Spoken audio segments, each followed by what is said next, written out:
Eta gero, bueno, helburu importante bat netzat bintza zen, lortzia liburu bat, sentitzia liburua norberia bezala, ez? Liburu hotz bat eta hortako baita ere saiatu gara, argazkian mordoska sartzen. Argazkian nun pasadizuak azaltzen dian eta nun egoera desberdinak ikusten dian. Martxoan bilen udaletxeko areto nagusian eta, bueno, leheneizi gonbidat dutugu, tajon pasadien bazkide eta langile eta hemen bukatu dutena bere bizimodu laborala.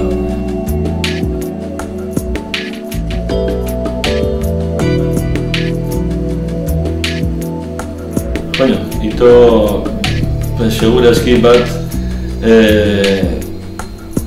oihartzuna aldea etortzia, ez?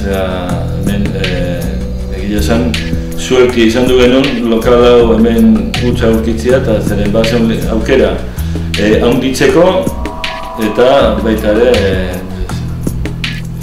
errekare onduan genuen gure fabrikazioako erreka importantia da eta erreka eta bueno, gero kanpoa jotiare izan du da beste bigarren pauso handile, ez? Kanpoa ateratzia gure bezeroekin batian beharrak pixka bat betetzeko eta horrekin guk ere kanpoan handitu dira eta horrei esker baita ere segitzen dugu.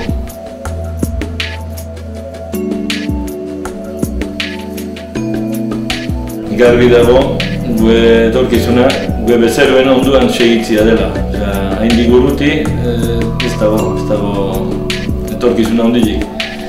Eta ikusita gaurko unean elektrodomestikoan ibilbidea, gaurko hemen oihartzunen ikusten dugu. Zalantzatugu gure bideotatik ez, elektrodomestiko produktuakin.